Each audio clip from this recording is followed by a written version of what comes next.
Hi everyone, this is Kibo Vlog, sipping your after base team of Saudi Arabia and welcome back to my channel. Agad gawa na itong reaction video ang Gilman compilation. Wait lang ha, hindi ko pa sure kung paano na kung ano na yung estado nila ng mga puso nila, pero ang narinig ko talaga is may nakalatag na calendar of activities ng Gilman. So feeling ko ilalabas na talaga nila na may paparating na project ang Gilman. Pero who knows, hindi ko alam kung teleserye ba ito, endorsement ba ito, ano ito, show ba ito, or what not, pero panoorin natin. Ito, dito talaga ako naiinis sa totoo lang. Let's go! Diba? Hindi talaga ako makapaniwala na naloto. Ay, iba-iba tong kalaban niya. Ang laki ng kalaban dito ni Eman, ha? Ang laki ng kalaban dito ni Eman. Welcome to PGC. Pero kahit tinamaan si Eman sa mukha, hindi talaga bumabakat, no? Every level demands more.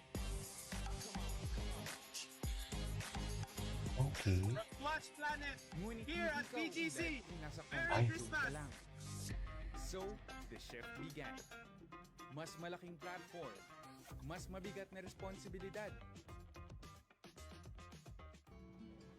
Get the drink and make mommy proud. Hi, Eman. We just wanted to wish you good luck and God bless mga for message your sa kanya. fight. I've been praying for this. I know this is on your way to becoming a more international fighter since you're fighting on Indonesia. Remember what you said to me once you get in the ring, because I know how mabait you are. Once you get inside there, no mercy. Yes. Sana, if once you win this game, and we're confident that you will win this game, sana you give Mga nagmamahal kay Eman. Amen. Ay, hindi pa na Bello Baby si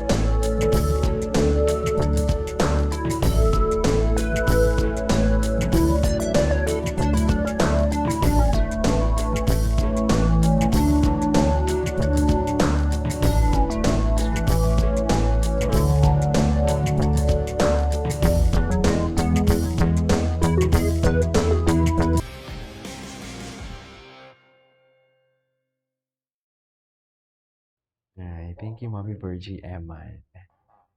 Vicky Bello. Doc Hayden. Ano pa?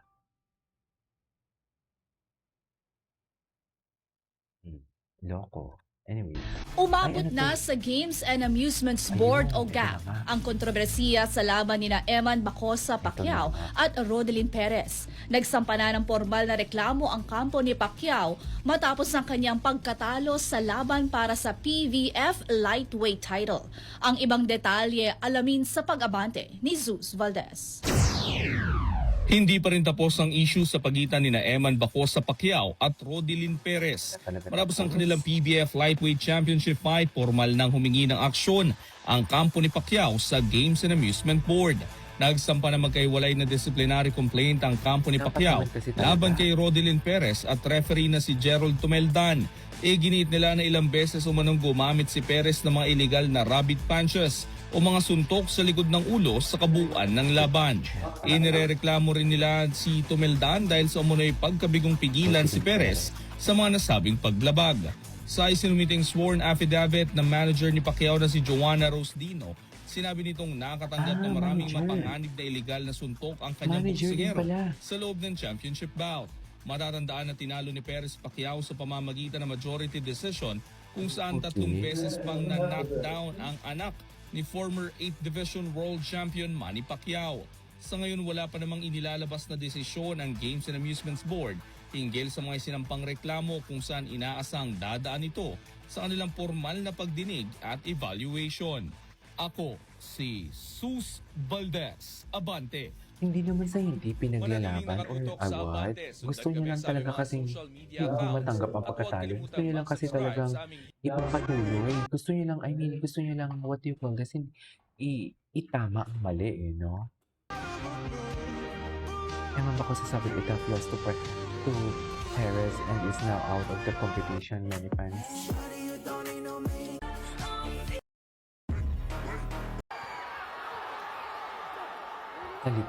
Sa likod, kitang-kita, di ba? Kitang-kita sa likod, sinuntok mama. Sa pangkugo talaga yun. Di ba? Ang inang referee na to, huli na niya inawat to. Eh kung eternal hemorrhage yan, binilangan pa. Ayan, ang daming ano eh. Ang daming, what do you call this? Ang daming, what do you call this? Video. Ang daming camera. Oh, loko. Saan dalahin? Ano to? Ano itong puti dito na nahulog dito? Bakit may nahulog dyan na puti? Ano yun, Mel? Anyways. Ay, ito na. Picture na ba? Balik na na ata eh. No? Matay pa yung coach niya. Diyos. Trauma. No?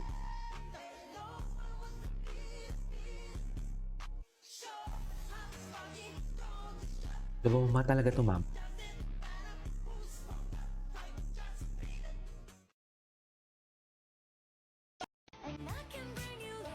Sa ano naman to? Ano na naman?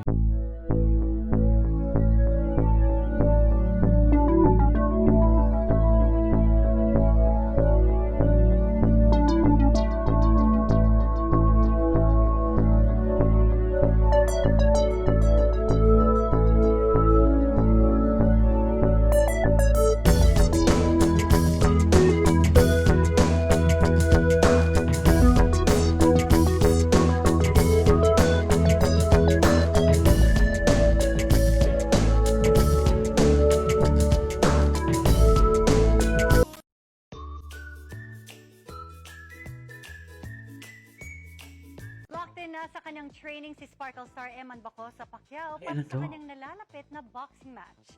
Makakalaban ni Eman sa Oh, Tagbilaran ito yun. Mall ang isang Indonesian boxer. Nanalo na siya dito. First time niyang sasabak sa 8 rounds of professional boxing, kaya naman, todo na ang kanyang training. Magbabalik si Eman sa kanyang showbiz commitments matapos ang upcoming match. Okay. Nakafocus Mabait po niya ko sa talaga fight. tingnan. Tingnan mo naman. Sa Mabait niya talaga. pinagpe-pray Kay ko po Jillian na, lahat yan. Maging Ano maayos ba? naman po yung laban. Diyos. Pagtapos po ng fight ko, babalik po ako Charis. sa showbiz ulit. Hala. Abangan niyo po. Ay, babalik siya ng showbiz pagkatapos ng fight niya. Abangan talaga namin yan. Anyway, so this is for today's video. This is Kiyama Vlogs and see you in my next vlog. Bye.